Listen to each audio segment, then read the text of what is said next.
Hi everyone.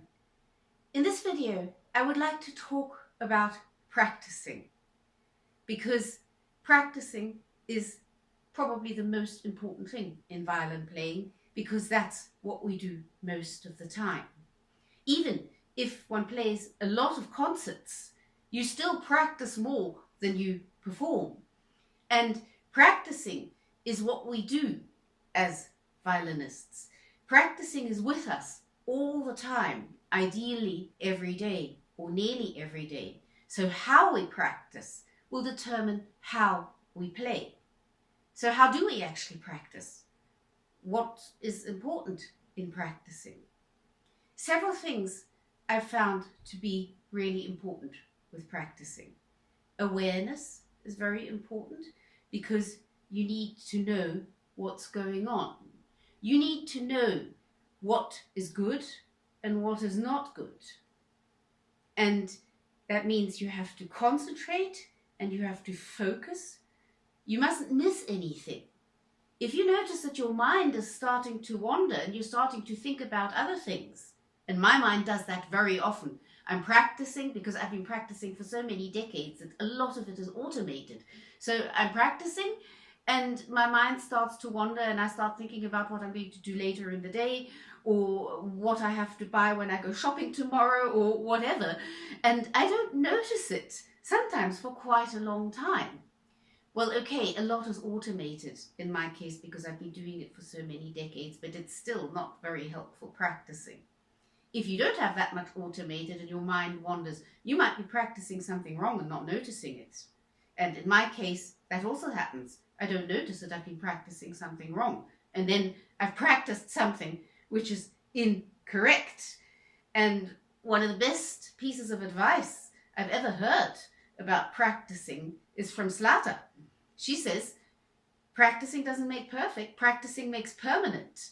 So we've got to be very careful of what we are actually practicing and how we are practicing.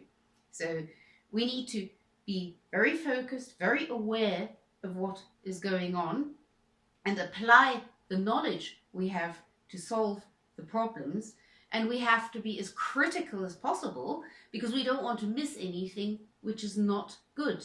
And we don't want to perhaps not play as well as we could play.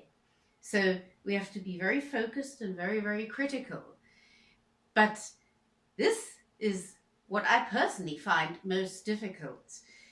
This must not have an attitude of dissatisfaction or frustration. Because on the one hand, here I am looking for the things which are not good enough. That's what my focus is on, because that's what I want to improve. But I mustn't be dissatisfied or frustrated, because an attitude of dissatisfaction and frustration closes me up, and that's not helpful. And here again, practice makes permanent. I don't want to be permanently dissatisfied or frustrated. And actually one can hear it in the sound, because remember, we are part of the instrument. So if I'm dissatisfied and frustrated, no way is the violin going to sing beautifully. It's not possible. For the violin to sing beautifully, I have to be open. And to be open, I need an attitude of curiosity when I practice. So I try to think about it a little bit like a scientist. So for example, if I'm practicing a shift, each shift is an experiment. So I want to observe very carefully what's good and what's not good, and why is it not good, and what can I do about it to make it better. So I want my general attitude to be an attitude of curiosity and openness, because that's what makes practicing fun. But this is a lot easier said than done, certainly in my case, because the trouble is one also needs a lot of patience, because some things just take a long time. And when I've been practicing some difficult shift and I've been playing it for the 10th time and it's still not good and I'm still not hitting it accurately and I'm running out of time, then I very easily get frustrated and very dissatisfied with myself and start beating myself up. And that of course doesn't help, because then I close up, I tense up, and that's a recipe for a shift to not work out. It's almost guaranteed that it won't work out. So one needs a lot of mental discipline to say, okay, don't be dissatisfied. This is an experiment. This is fun. Relax. Don't judge.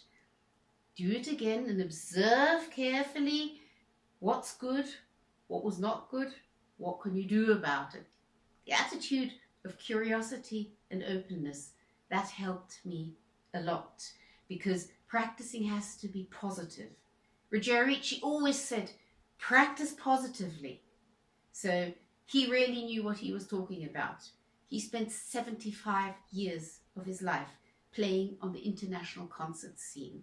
I don't know how many hundreds of thousands of hours he spent practicing. So he really knew what he was talking about. Practice positively. It's very important. Have a positive attitude when you practice. And that's why I nearly always close my videos with wishing you happy practicing.